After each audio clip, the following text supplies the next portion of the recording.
and welcome to Serena Speaks. My name is Serena and I speak a lot, especially about pharmacy related topics, particularly if those of you who are undergoing the MPharm degree, if you're a trainee pharmacist, or even those of you who are curious to know more about medicines. In this BNF bite-sized style video, I'm going to go through hormone replacement therapy, HRT, the different types of estrogens, treatment choices, risks, and when to stop HRT. This is a really important topic to educate patients on for your own clinical practice as well as for exams and assessments. So let's get into it. Before we delve into HRT, let's first talk about estrogens. So you have natural estrogens such as estradiol, estrone, and you have synthetic estrogens such as ethinyl estradiol and mestranol. In terms of estrogenic activity, natural estrogens have a more appropriate profile for HRT than synthetic estrogens. Tibolone has estrogenic, progestogenic, and weak androgenic activity. Estrogen therapy is given cyclically or continuously for many gynecological conditions. If a woman with a uterus needs long-term therapy, then it is recommended that she is also given a progestogen so that it can reduce the risk of cystic hyperplasia of the endometrium. This is when the lining of the uterus becomes too thick. For women who have had a hysterectomy, adding a progestogen can reduce the risk of endometriotic foci, and in both cases then reduces the risk of possible transformation to cancer. When it comes to HRT, small doses of estrogen together with a progesterone in women with a uterus is appropriate for alleviating menopausal symptoms such as hot flushes, night sweats, heart palpitations, and vaginal atrophy, which is the thinning, drying, and inflammation of the vaginal walls. HRT may be used in women with early natural or surgical menopause, so before the age of 45 years old, since they are at high risk of osteoporosis. For early menopause, HRT can be given until the approximate age of natural menopause, which is around 50 years old. Alternatives to HRT should be considered if osteoporosis is the main concern. So, what is the best HRT for an individual? Well, the choice of HRT really depends on an overall balance of indication, risk, and convenience. So a woman with a uterus normally requires estrogen with cyclical progestogen for the last 12 to 14 days of the cycle, or a preparation which involves continuous administration of an estrogen and a progestogen. Continuous combined preparations or tibolone are not suitable for use in the perimenopause or within 12 months of the last menstrual period. Women who use such preparations may bleed irregularly in the early stages of treatment. If bleeding continues, endometrial abnormality should be ruled out and consideration given to changing to a cyclical HRT.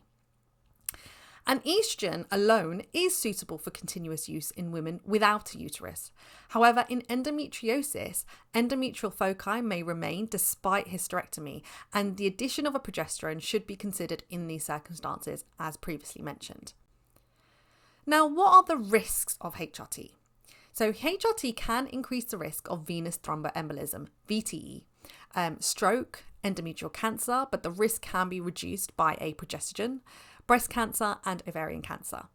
There is an increased risk of coronary heart disease in women who start combined HRT more than 10 years after menopause. Advice from the Medicines and Healthcare Products Regulatory Agency, MHRA, states that HRT should only be prescribed to relieve postmenopausal symptoms that are adversely affecting the quality of life, and treatment should be reviewed regularly to ensure the minimum effective dose is used for the shortest duration. It is worth noting that the treatment of menopausal symptoms and the benefits of short-term HRT outweigh the risks in the majority of women, especially in those aged under 60 years old. There are key reasons why HRT may need to be stopped, and so when counselling patients, it is important to make them aware of reasons to stop HRT and refer to a healthcare provider, or in some cases to seek medical attention immediately. So this includes sudden severe chest pain, sudden breathlessness or cough with blood-stained sputum, any unexplained swelling or severe pain in the calf of one leg. These can all be signs of VTE.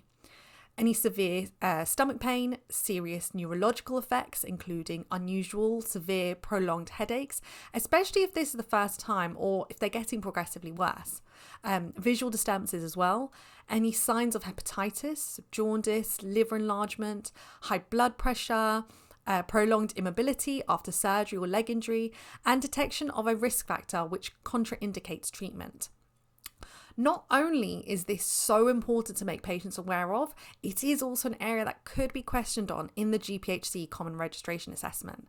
And if you want to practice more scenarios like this, then check out ClinicalQuizzical, a website filled with clinical quizzes grouped into topics from the BNF with questions mapped to the General Pharmaceutical Council framework and written in the style of the Common Registration Assessment that you can do at your own pace. Each quiz question you will receive immediate feedback, and most answers have reasoning, rationale, and or advice behind each answer, enhancing your learning further. So if you want to strengthen your clinical knowledge, identify any gaps, or even boost your clinical confidence and prepare for exams, then ClinicalQuizzical is for you, and I'll add a link in the description box. I must point out that this video is purely for educational purposes, and it is important for us to know the benefits and risks of HRT so that we can best counsel patients and help them to make an informed decision for what is right for them, their symptoms, their overall well-being and lifestyle. So I hope you liked this video, and if you did, please do give it a thumbs up, share, like, subscribe. It really does all help. I really hope that this information has provided you with a bit more knowledge on HRT as well. So please do show your support, and until next time, happy revisings!